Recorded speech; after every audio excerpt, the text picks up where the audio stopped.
ओम हनु हनु हनु हनुमते नमः। श्री रामाय नमः। आज आप रुद्रावतार श्रृंखला महाहनुमत मंत्र श्रृंखला जो कि 21 मंत्रों की श्रृंखला है जिसे आप आज श्रवण करने वाले हैं। बहुत ही दुर्लभ और बहुत ही शक्तिशाली मंत्र श्रृंखला मानी जाती है। इन मंत्रों के प्रयोग से हर प्रकार की व्याधि का शमन कर सकते हैं, चाहे भूत हो, प्रेत हो, तंत्र हो, नकारात्मक ऊर्जा हो, ग्रह बाधा हो, शत्रु के द्वारा भेजा गया किसी प्रकार का तंत्र हो, काली विद्या हो, टोना हो या मैली कुचैली बाधा हो, बरम खप्पीश मसान जैसी बाधा हो। कहा जाए कि इस सृष्टि में जितनी भी प्रकार की व्याधियां हैं जो हमें क्षति पहुंचा सकती हैं, समस्त प्रकार की व्याधियां इस मंत्र संगम के प्रभाव से दूर हो जाती है। समस्त प्रकार की ग्रह बाधा और रोग बाधा शांत होती है, दारिद्रता का शमन होता है। इन मंत्रों का आप सिंगल करके भी पाठन करके प्रयोग कर सकते हैं अपनी जरूरत के हिसाब से, क्योंकि हर मंत्र का एक अलग ही कार्य होता है। लेकिन जो व्यक्ति मंत्र संगम इस पूरी श्रृंखला का पाठन करता है या श्रवण करता है, उसका हनुमान जी महाराज निश्चित रूप से कल्याण करते हैं। कहा जाता है कि जब तंत्र, टोना, टोटका, मारण, मूढ़, वशीकरण, उच्चाटन या शत्रु बाधा से आप परेशान हो जाएं, तो इस रुद्रावतार श्रृंखला में से मात्र एक मंत्र का आप जापन करना शुरू कर दीजिए। आपकी समस्त प्रकार की व्याधियां, समस्त प्रकार की शत्रु बाधा समाप्त हो जाती है। चलिए श्रवण करते हैं हनुमान जी महाराज की रुद्रावतार श्रृंखला को, जो कि हमने लगातार श्रवण कराने के लिए उपलब्ध कराया है। हनुमान जी महाराज का ध्यान करिए और प्रार्थना करिए कि हमारे जीवन से समस्त प्रकार की बाधाएं समाप्त हो जाएं। सुनते रहिए और हनुमान जी महाराज की कृपा प्राप्त करिए। ओम नमो हनुमते रुद्रावताराय वायुसुताय अंजनी गर्भ संभूताय अखंड ब्रह्मचर्य व्रत पालन तत्पराय धवलीकृत जगत्रिताय जलद अग्निशूर्य कोटि समप्रभाय प्रकट पराक्रमाय आक्रांत दिग्मंडलाय यशोभितानाय यशोलंकृताय शोभिताननाय महासामर्थ्याय महातेजः कुंज विराजमानाय श्रीराम भक्ति तत्पराय श्रीराम लक्ष्मणानंद कारणाय कपिशैन्य प्राकाराय सुग्रीव शक्य कारणाय सुग्रीव सहाय कारणाय ब्रह्मास्त्र ब्रह्म शक्ति ग्रशनाय लक्ष्मण शक्ति भेद निवारणाय शल्य विशल्य औषधि समानयनाय बालोदित भानुमंडल ग्रशनाय अक्षकुमार रच्छेदनाय वनरक्षाकर समूह विभंजनाय द्रोण पर्वतोत्पाटनाय स्वामी वचन संपादितार्जुन संयुग संग्रामाय गंभीर शब्दोदयाय दक्षिणासामार्तंडाय मेरु पर्वत पीठिकार्चनाय दावानल कालाग्निरुद्राय समुद्र लंघनाय सीता स्वासनाय सीता रक्षकाय राक्षसी शंघ विदारणाय अशोक वन विदारणाय लंकापुरी दहनाय दशग्रीव शिरः दंतकाय कुंभकर्णादि वध कारणाय बाली निर्वहरण कारणाय मेघनाद होम विध्वंसनाय इंद्रजीत वध कारणाय सर्वशास्त्र पारंगताय सर्वग्रह विनाशकाय सर्वज्वरहराय सर्वभय निवारणाय सर्वकष्ट निवारणाय सर्वापत्ति निवारणाय सर्वदुष्टादि निवारणाय सर्वशत्रुच्छेदनाय भूत प्रेत पिशाच टाकनी शाकनी ध्वंसकाय सर्वकार्य साधकाय प्राणिमात्र रक्षकाय रामदूताय स्वाहा। ओम नमो हनुमते रुद्रावताराय विश्वरूपाय यमित विक्रमाय प्रकट पराक्रमाय महाबलाय सूर्यकोटि समप्रभाय रामदूताय स्वाहा। ओम नमो हनुमते रुद्रावताराय रामसेवकाय राम भक्ति तत्पराय राम हृदयाय लक्ष्मण शक्ति भेद निवारणाय लक्ष्मण रक्षकाय दुष्ट निवारणाय रामदूताय स्वाहा। ओम नमो हनुमते रुद्रावताराय सर्वशत्रु संहारणाय सर्वरोगहराय सर्ववशीकरणाय रामदूताय स्वाहा। ओम नमो हनुमते रुद्रावताराय आध्यात्मिकाधिदैविकाधि भौतिकतापत्रय निवारणाय रामदूताय स्वाहा। ओम नमो हनुमते रुद्रावताराय रुद्रावताराय देवदानवर्षि मुनि वरदाय रामदूताय स्वाहा। ओम नमो हनुमते रुद्रावताराय भक्तजन मनः कल्पना कल्पद्रुमाय दुष्ट मनोरथ स्तंभनाय भंजन प्राण प्रियाय महाबल पराक्रमाय महाविपत्ति निवारणाय पुत्र पौत्र धन धान्यादि विविध संपत् प्रदाय रामदूताय स्वाहा। ओम नमो हनुमते रुद्रावताराय वज्रदेहाय वज्रनखाय वज्रमुखाय वज्ररोमणे वज्रनेत्राय वज्रदंताय वज्रकराय वज्रभक्ताय रामदूताय स्वाहा। ओम नमो हनुमते रुद्रावताराय परयंत्र मंत्र तंत्र राटकनाशकाय सर्वज्वरच्छेदकाय सर्वव्याधिनिकृन्तकाय सर्वभय प्रशमनाय सर्वदुष्टमुखस्तंभनाय सर्वकार्यसिद्धिप्रदाय रामदूताय स्वाहा। ओम नमो हनुमते रुद्रावताराय देवदानव यक्षराक्षस भूत प्रेत पिशाच डाकनी शाकनी दुष्टग्रहबन्धनाय रामदूताय स्वाहा। ओम नमो हनुमते रुद्रावताराय पंचवदनाय पूर्वमुखे सकल शत्रु संहारकाय रामदूताय स्वाहा। ओम नमो हनुमते रुद्रावताराय पंचवदनाय दक्षिणमुखे करालवदनाय नारसिंहाय सकल भूत प्रेत दमनाय रामदूताय स्वाहा। ओम नमो हनुमते रुद्रावताराय पंचवदनाय पश्चिममुखे गरुडाय सकल विघ्न निवारणाय रामदूताय स्वाहा। ओम नमो हनुमते रुद्रावताराय पंचवदनाय उत्तरमुखे आदिवराहाय सकल संपत्कराय रामदूताय स्वाहा। ओम नमो हनुमते रुद्रावताराय ऊर्ध्वमुखे हयग्रीवाय सकल जनवशीकरणाय रामदूताय स्वाहा। ओम नमो हनुमते रुद्रावताराय सर्वग्रहान् भूत भविष्य वर्तमानान् समीपस्थान् सर्वकाल दुष्ट बुद्धीनुच्चाटयोच्चाटय परबलानि क्षोभय क्षोभय मम सर्वकार्याणि साधय साधय स्वाहा। ओम नमो हनुमते रुद्रावताराय परकृत यंत्रमंत पराहंकार भूत प्रेत पिशाच परदृष्टि सर्वविघ्न तरजन चेटक विद्या सर्वग्रह भयं निवारय निवारय स्वाहा। ओम नमो हनुमते रुद्रावताराय डाकनी शाकनी ब्रह्मराक्षस कुल पिशाचोरुभयं निवारय निवारय स्वाहा। ओम नमो हनुमते रुद्रावताराय भूतज्वर प्रेतज्वर चातुर्थिकज्वर विष्णुज्वर महेशज्वरं निवारय निवारय स्वाहा। ओम नमो हनुमते रुद्रावताराय अक्षिशूल पक्षशूल शिरोभ्यन्तरशूल पित्तशूल ब्रह्मराक्षसशूल पिशाच कुलच्छेदनं निवारय निवारय स्वाहा। ओम ऐं श्रीं ह्रां ह्रीं ह्रं ह्रौं ह्रः। ओम नमो भगवते महाबल पराक्रमाय भूत प्रेत पिशाच ब्रह्मराक्षस शाकनी डाकनी यक्षणी पूतना मारी महामारी राक्षस भैरव बेतालग्रह राक्षसादीकान छड़ेन हन हन भंजय भंजय मारय मारय शिक्षय शिक्षय महामाहेश्वर रुद्रावतारम्। ओम ह्रं फट स्वाहा। ओम नमो भगवते हनुमदाख्याय रुद्राय सर्वदुष्ट जनमुखस्तंभनं कुरु कुरु स्वाहा। ओम ह्रां ह्रीं ह्रं ठं ठं ठं फट स्वाहा। ओम हनु हनु हनु हनुमते नमः। ओम हनु हनु हनु हनुमते नमः। ओम नमो हनुमते रुद्रावताराय वायुसुताय अंजनी गर्भ संभूताय अखंड ब्रह्मचर्य व्रतपालन तत्पराय धवलीकृत जगत्रिताय जलद अग्निशूर्य कोटि समप्रभाय प्रकट पराक्रमाय आक्रांत दिग्मंडलाय यशोभितानाय यशोलंकृताय शोभिताननाय महासामर्थ्याय महातेजः कुंज विराजमानाय श्रीराम भक्ति तत्पराय श्रीराम लक्ष्मणानंद कारणाय कपिशैन्य प्राकाराय सुग्रीव शक्य कारणाय सुग्रीव सहाय कारणाय ब्रह्मास्त्र ब्रह्म शक्ति ग्रशनाय लक्ष्मण शक्ति भेद निवारणाय शल्य विशल्य औषधि समानयनाय बालोदित भानुमंडल ग्रशनाय अक्षकुमार रच्छेदनाय वनर रक्षाकरसमूह विभञ्जनाय द्रोणपर्वतोत्पाटनाय स्वामीव वचन सम्पादितार्जुन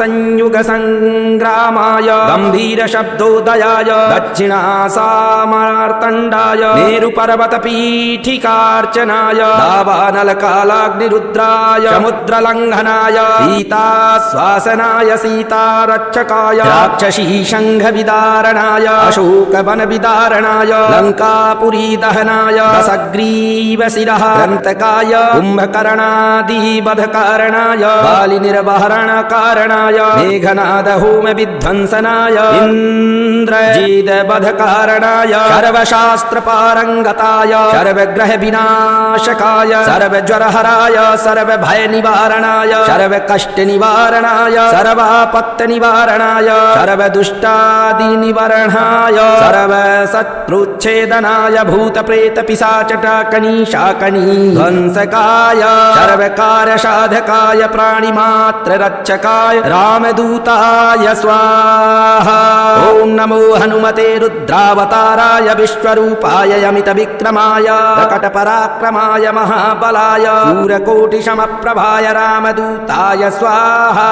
ॐ नमो हनुमते रुद्रावताराय रामसेवकाय रामभक्तितत्पराय रामहृदयाय लक्ष्मणशक्तिभेदनिवारणाय लक्ष्मणरक्षकाय दुष्टनिवारणाय रामदूताय स्वाहा। ॐ नमो हनुमते रुद्रावताराय सर्वशत्रुसंहारणाय सर्वरोगहराय सर्ववशीकरणाय रामदूताय स्वाहा। ॐ नमो हनुमते रुद्रावताराय आध्यात्मिकाधिदैविकाधिभौतिकतापत्रयनिवारणाय रामदूताय स्वाहा। ॐ नमो हनुमते रुद्रावताराय देवदानवर्षिमुनिवरदाय रामदूताय स्वाहा। ॐ नमो हनुमते रुद्रावताराय भक्तजनमनः कल्पना कल्पद्रुमाय दुष्टमनोरथस्तम्भनाय भञ्जन प्राणप्रियाय महाबलपराक्रमाय महाविपत्तिनिवारणाय पुत्रपौत्रधनधान्यादि विविध सम्पत्प्रदाय रामदूताय स्वाहा। ॐ नमो हनुमते रुद्रावताराय वज्रदेहाय वज्रनखाय वज्रमुखाय वज्ररोमणे वज्रनेत्राय वज्रदन्ताय वज्रकराय वज्रभक्ताय रामदूताय स्वाहा। ॐ नमो हनुमते रुद्रावताराय परयन्त्रमन्त्रतन्त्र राटकनाशकाय सर्वज्वरच्छेदकाय सर्वव्याधिनिकृन्तकाय सर्वभयप्रशमनाय सर्वदुष्टमुखस्तम्भनाय सर्वकार्यसिद्धिप्रदाय रामदूताय स्वाहा। ॐ नमो हनुमते रुद्रावताराय देवदानव यक्षराक्षसभूतप्रेतपिशाच डाकनी शाकनी दुष्टग्रहबन्धनाय रामदूताय स्वाहा। ॐ नमो हनुमते रुद्रावताराय पंचवदनाय पूर्वमुखे सकलशत्रुसंहारकाय रामदूताय स्वाहा। ॐ नमो हनुमते रुद्रावताराय पंचवदनाय दक्षिणमुखे करालवदनाय नारसिंहाय सकलभूतप्रेतदमनाय रामदूताय स्वाहा। ॐ नमो हनुमते रुद्रावताराय पंचवदनाय पश्चिममुखे गरुडाय सकलविघ्ननिवारणाय रामदूताय स्वाहा। ॐ नमो हनुमते रुद्रावताराय पंचवदनाय उत्तरमुखे आदिवराहाय सकलसम्पत्कराय रामदूताय स्वाहा। ॐ नमो हनुमते रुद्रावताराय ऊर्ध्वमुखे हयग्रीवाय सकलजनवशीकरणाय रामदूताय स्वाहा। ॐ नमो हनुमते रुद्रावताराय सर्वग्रहान् भूतभविष्यवर्तमानान् समीपस्थान् सर्वकालदुष्टबुद्धीनुच्चाटयोच्चाटय परबलानि चोभय चोभय मम सर्वकार्याणि साधय साधय स्वाहा। ॐ नमो हनुमते रुद्रावताराय परकृत यन्त्रमन्तपराहङ्कार भूतप्रेतपिशाच परदृष्टि सर्वविघ्नतरजन चेटक विद्या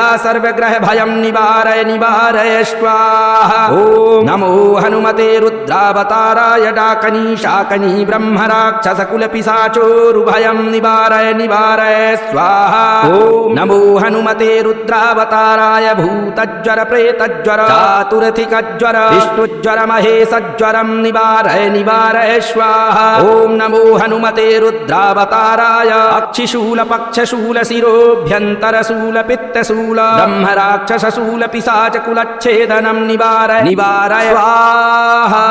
ॐ ऐं श्रीं ह्रां ह्रीं ह्रं ह्रौं ह्रः। ॐ नमो भगवते महाबलपराक्रमाय भूतप्रेतपिशाच ब्रह्मराक्षस शाकनी डाकनी यक्षणी पूतना मारी महामारी राक्षस भैरव बेतालग्रह राक्षसादीकान षडेन हन हन भञ्जय भञ्जय मारय मारय शिक्षय शिक्षय महामाहेश्वर रुद्रावतारम्। ॐ ह्रं फट स्वाहा। ॐ नमो भगवते हनुमदाख्याय रुद्राय सर्वदुष्टजनमुखस्तम्भनं कुरु कुरु स्वाहा। ॐ ह्रां ह्रीं ह्रं ठं ठं ठं फट् स्वाहा। ॐ हनु हनु हनु हनुमते नमः। ॐ हनु हनु हनु हनुमते नमः। ॐ नमो हनुमते रुद्रावताराय वायुसुताय अंजनी गर्भ शंभूताय अखंड ब्रह्मचर्य व्रतपालन तत्पराय धवलीकृत जगत्रिताय जलद अग्निशूर्य कोटि समप्रभाय प्रकट पराक्रमाय आक्रांत दिग्मंडलाय यशोभितानाय यशोलंकृताय शोभिताननाय महासामर्थ्याय महातेजः कुंज विराजमानाय श्रीराम भक्ति तत्पराय श्रीराम लक्ष्मणानंद कारणाय कपिशैन्य प्राकाराय सुग्रीव शक्य कारणाय सुग्रीव सहाय कारणाय ब्रह्मास्त्र ब्रह्म शक्ति ग्रशनाय लक्ष्मण शक्ति भेद निवारणाय शल्य विशल्य औषधि समानयनाय बालोदित भानुमंडल ग्रशनाय अक्षकुमार रच्छेदनाय वनरक्षाकर समूह विभंजनाय द्रोण पर्वतोत्पाटनाय स्वामीव वचन संपादितार्जुन संयुग संग्रामाय गंभीर शब्दोदयाय दक्षिणासामार्तंडाय मेरु पर्वत पीठिकार्चनाय दावानल कालाग्निरुद्राय समुद्र लंघनाय सीता स्वासनाय सीता रक्षकाय राक्षसी शंघ विदारणाय अशोक वन विदारणाय लंकापुरी दहनाय दशग्रीव शिरः ग्रंथकाय कुंभकर्णादि वध कारणाय बाली निर्वहरण कारणाय मेघनाद होम विध्वंसनाय इंद्रजीत वध कारणाय सर्वशास्त्र पारंगताय सर्वग्रह विनाशकाय सर्वज्वरहराय सर्वभय निवारणाय सर्वकष्ट निवारणाय सर्वापत्त निवारणाय सर्वदुष्टादि निवारणाय सर्वशत्रुच्छेदनाय भूतप्रेत पिशाच टाकनी शाकनी ध्वंसकाय सर्वकार्य साधकाय प्राणिमात्र रक्षकाय रामदूताय स्वाहा। ॐ नमो हनुमते रुद्रावताराय विश्वरूपाय यमित विक्रमाय प्रकट पराक्रमाय महाबलाय सूर्यकोटि समप्रभाय रामदूताय स्वाहा। ॐ नमो हनुमते रुद्रावताराय रामसेवकाय राम भक्ति तत्पराय राम हृदयाय लक्ष्मण शक्ति भेद निवारणाय लक्ष्मण रक्षकाय दुष्ट निवारणाय रामदूताय स्वाहा। ॐ नमो हनुमते रुद्रावताराय सर्वशत्रु संहारणाय सर्वरोगहराय सर्ववशीकरणाय रामदूताय स्वाहा। ॐ नमो हनुमते रुद्रावताराय आध्यात्मिकाधिदैविकाधि भौतिकतापत्रय निवारणाय रामदूताय स्वाहा। ॐ नमो हनुमते रुद्रावताराय देवदानवर्षि मुनि वरदाय रामदूताय स्वाहा। ॐ नमो हनुमते रुद्रावताराय भक्तजन मनः कल्पना कल्पद्रुमाय दुष्ट मनोरथ स्तंभनाय भंजन प्राण प्रियाय महाबल पराक्रमाय महाविपत्ति निवारणाय पुत्र पौत्र धन धान्यादि विविध संपत् प्रदाय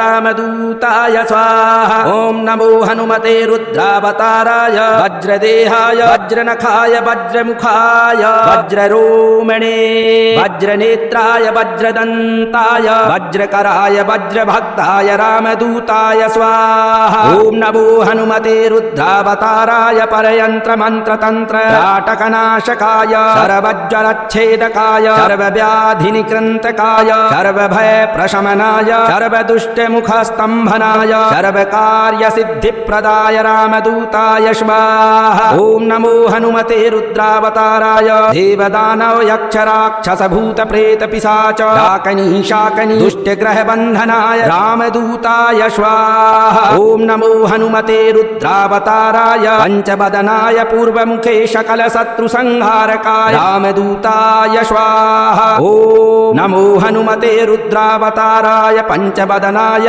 दक्षिणमुखे कराल बदनाय नारसिंहाय सकल भूत प्रेत दमनाय रामदूताय स्वाहा ओम नमो हनुमते रुद्रावताराय पंचवदनाय पश्चिम मुखे गरुडाय सकल विघ्न निवारणाय रामदूताय स्वाहा ओम नमो हनुमते रुद्रावताराय पंचवदनाय उत्तर मुखे आदिवराहाय सकल संपत्कराय रामदूताय स्वाहा ओम नमो हनुमते रुद्रावताराय ऊर्ध्वमुखे हयग्रीवाय सकल जन वशीकरणाय रामदूताय स्वाहा ओम नमो हनुमते रुद्रावताराय सर्वग्रहान् भूत भविष्य वर्तमानान् समीपस्थान् सर्वकाल दुष्ट बुद्धीनुच्चाटयोच्चाटय परबलानि क्षोभय क्षोभय मम सर्वकार्याणि साधय साधय स्वाहा ओम नमो हनुमते रुद्रावताराय परकृत यंत्रमंत पराहंकार भूत प्रेत पिशाच परदृष्टि सर्व विघ्न तरजन चेतक विद्या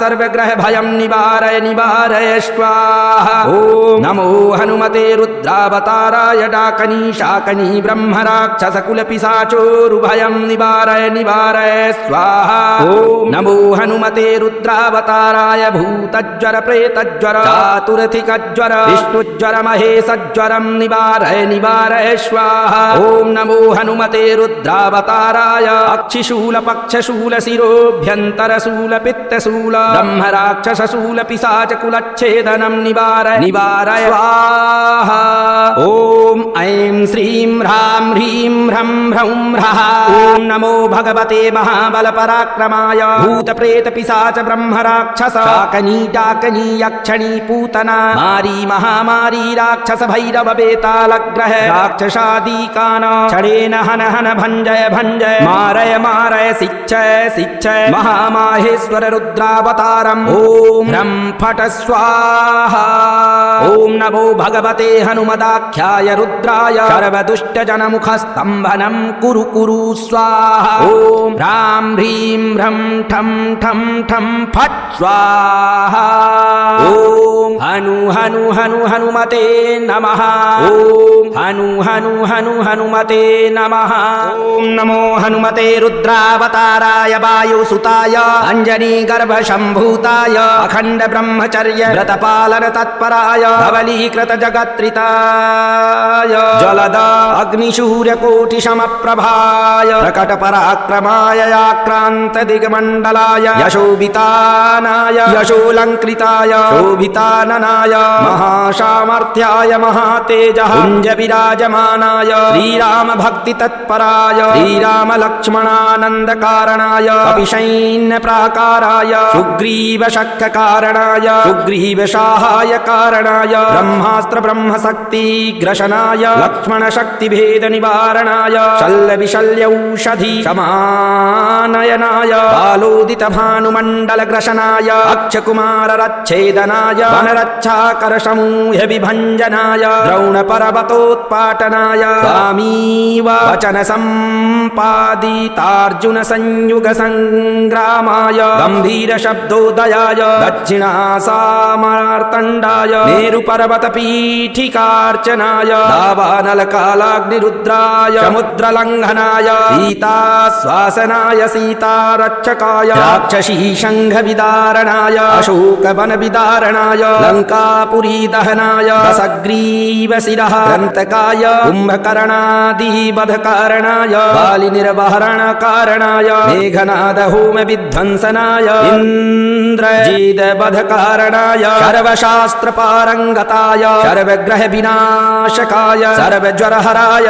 सर्वभय निवारणाय सर्वकष्ट निवारणाय सर्वापत्त निवारणाय सर्वदुष्टादि निवारणाय सर्वशत्रुच्छेदनाय भूत प्रेत पिशाच डाकनी शाकनी ध्वंसकाय सर्वकार्य साधकाय प्राणिमात्र रक्षकाय रामदूताय स्वाहा ॐ नमो हनुमते रुद्रावताराय विश्वरूपाय यमित विक्रमाय प्रकटपराक्रमाय महाबलाय सूर्यकोटिसमप्रभाय रामदूताय स्वाहा ॐ नमो हनुमते रुद्रावताराय रामसेवकाय रामभक्तितत्पराय रामहृदयाय लक्ष्मणशक्तिभेदनिवारणाय लक्ष्मणरक्षकाय दुष्टनिवारणाय रामदूताय स्वाहा ॐ नमो हनुमते रुद्रावताराय सर्वशत्रुसंहारणाय सर्वरोगहराय सर्ववशीकरणाय रामदूताय स्वाहा ॐ नमो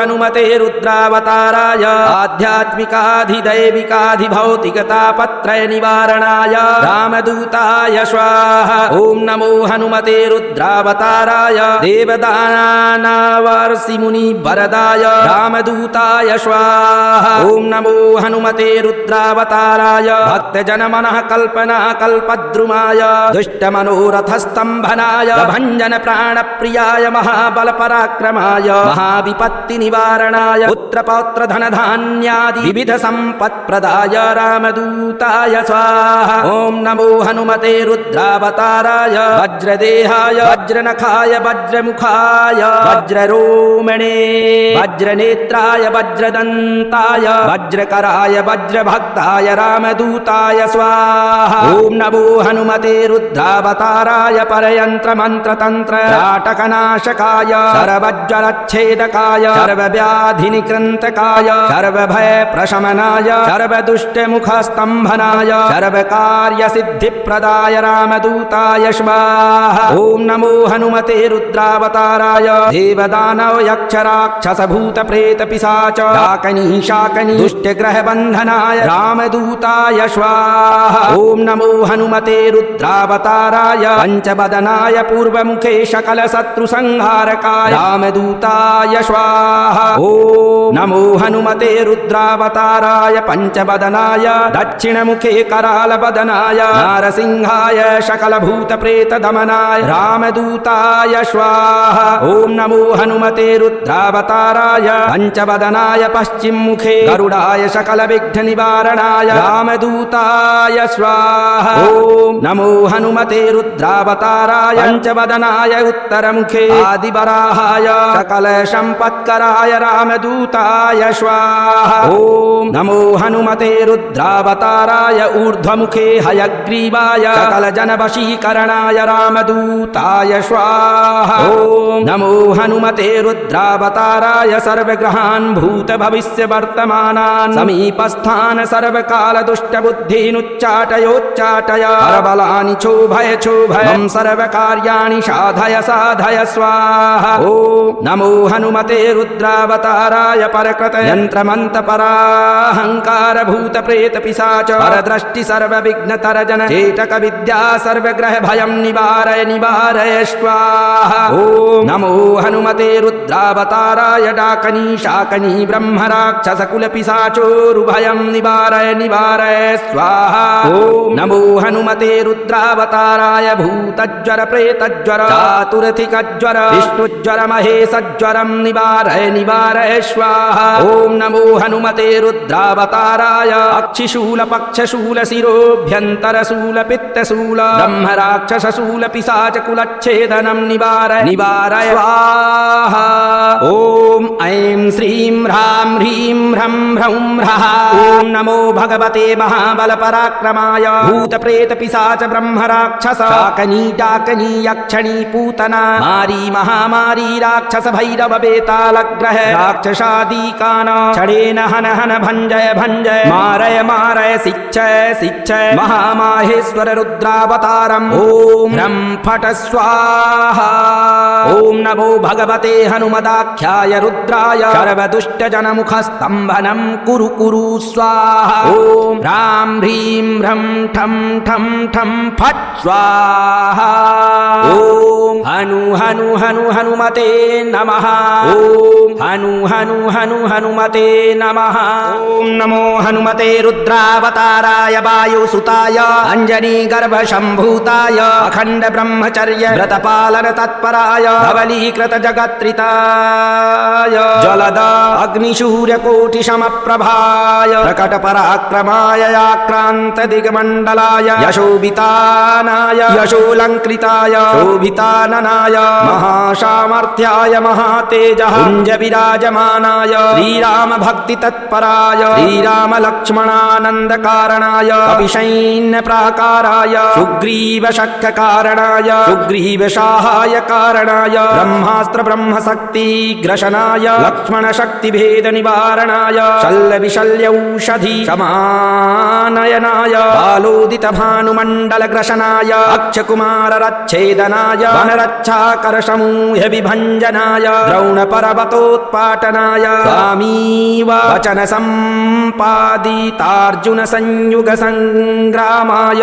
गंभीर शब्दोदयाय दक्षिणासामार्तंडाय मेरु पर्वत पीठिकार्चनाय दावानल कालाग्निरुद्राय समुद्र लंघनाय सीता स्वासनाय सीता रक्षकाय राक्षसी संघ विदारणाय अशोक वन विदारणाय लंकापुरी दहनाय दशग्रीव शिरः ग्रंथकाय कुंभकर्णादि वध कारणाय बाली निर्वहरण कारणाय मेघनाद होम विध्वंसनाय इंद्रजीत वध कारणाय सर्वशास्त्र पारंगताय सर्वग्रह विनाशकाय सर्वज्वरहराय सर्वभय निवारणाय सर्वकष्ट निवारणाय सर्वापत्त निवारणाय सर्वदुष्टादि निवारणाय सर्वशत्रुच्छेदनाय भूत प्रेत पिशाच टाकनी शाकनी ध्वंसकाय सर्वकार साधकाय प्राणिमात्र रक्षकाय रामदूताय स्वाहा।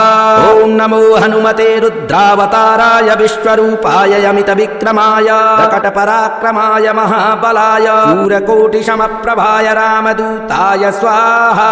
ओम नमो हनुमते रुद्रावताराय रामसेवकाय राम भक्ति तत्पराय राम हृदयाय लक्ष्मण शक्ति भेद निवारणाय लक्ष्मण रक्षकाय दुष्ट निवारणाय रामदूताय स्वाहा। ओम नमो हनुमते रुद्रावताराय सर्वशत्रु संहारणाय सर्वरोगहराय सर्ववशीकरणाय रामदूताय स्वाहा। ओम नमो हनुमते रुद्रावताराय आध्यात्मिकाधिदैविकाधिभौतिकतापत्रय निवारणाय रामदूताय स्वाहा। ओम नमो हनुमते रुद्रावताराय देवदानवर्षि मुनि वरदाय रामदूताय स्वाहा। ओम नमो हनुमते रुद्रावताराय भक्तजन मनः कल्पना कल्पद्रुमाय दुष्ट मनोरथ स्तंभनाय भंजन प्राण प्रियाय महाबल पराक्रमाय महाविपत्ति निवारणाय पुत्र पौत्र धन धान्यादि विविध संपत् प्रदाय रामदूताय स्वाहा। ओम नमो हनुमते रुद्रावताराय वज्रदेहाय वज्रनखाय वज्रमुखाय वज्ररोमणे वज्रनेत्राय वज्रदंताय वज्रकराय वज्रभक्ताय रामदूताय स्वाहा। ओम नमो हनुमते रुद्रावताराय परयंत्र मंत्र तंत्र राटकनाशकाय सर्वज्वरच्छेदकाय सर्वव्याधि निकृन्तकाय सर्वभय प्रशमनाय सर्वदुष्टमुखस्तंभनाय सर्वकार्य सिद्धिप्रदाय रामदूताय स्वाहा। ओम नमो हनुमते रुद्रावताराय देवदानव यक्ष राक्षस भूत प्रेत पिशाच डाकनी शाकनी दुष्ट ग्रह बंधनाय रामदूताय स्वाहा। ओम नमो हनुमते रुद्रावताराय पंचवदनाय पूर्वमुखे सकल शत्रु संहारकाय रामदूताय स्वाहा। ओम नमो हनुमते रुद्रावताराय पंचवदनाय दक्षिणमुखे कराल बदनाय नारसिंहाय सकल भूत प्रेत दमनाय रामदूताय स्वाहा। ओम नमो हनुमते रुद्रावताराय पंचवदनाय पश्चिम मुखे गरुडाय सकल विघ्न निवारणाय रामदूताय स्वाहा। ओम नमो हनुमते रुद्रावताराय पंचवदनाय उत्तर मुखे आदिवराहाय सकल संपत्कराय रामदूताय स्वाहा। ओम नमो हनुमते रुद्रावताराय ऊर्ध्वमुखे हयग्रीवाय सकल जनवशीकरणाय रामदूताय स्वाहा ॐ नमो हनुमते रुद्रावताराय सर्वग्रहान् भूतभविष्य वर्तमानान् समीपस्थान् सर्वकाल दुष्टबुद्धीनुच्चाटयोच्चाटय परबलानि क्षोभय क्षोभय मम सर्वकार्याणि साधय साधय स्वाहा ॐ नमो हनुमते रुद्रावताराय परकृत यन्त्रमन्तपराहङ्कार भूत प्रेत पिशाच परदृष्टि सर्वविघ्नतरजन चेटक विद्या सर्वग्रह भयं निवारय निवारय स्वाहा ॐ नमो हनुमते रुद्रावताराय डाकनी शाकनी ब्रह्मराक्षसकुल पिशाचोरुभयं निवारय निवारय स्वाहा ॐ नमो हनुमते रुद्रावताराय भूतज्वर प्रेतज्वर चातुरथिकज्वर विष्णुज्वर महेशज्वरं निवारय निवारय स्वाहा ॐ नमो हनुमते रुद्रावताराय अक्षिशूल पक्षशूल शिरोभ्यन्तरशूल पित्तशूल ब्रह्मराक्षसशूल पिशाचकुलच्छेदनं निवारय निवारय स्वाहा ॐ ऐं श्रीं ह्रां ह्रीं ह्रं ह्रौं ह्रः ॐ नमो भगवते महाबलपराक्रमाय भूतप्रेत पिशाच ब्रह्मराक्षस शाकनी डाकनी यक्षणी पूतना मारी महामारी राक्षस भैरव बेतालग्रह राक्षसादीकान षडेन हन हन भञ्जय भञ्जय मारय मारय शिक्षय शिक्षय महामाहेश्वर रुद्रावतारम् ॐ ह्रं फट स्वाहा ॐ नमो भगवते हनुमदाख्याय रुद्राय सर्वदुष्टजनमुखस्तम्भनं कुरु कुरु स्वाहा ॐ ह्रां ह्रीं ह्रं ठं ठं ठं फट् स्वाहा ॐ हनु हनु हनु हनुमते नमः ॐ हनु हनु हनु हनुमते नमः।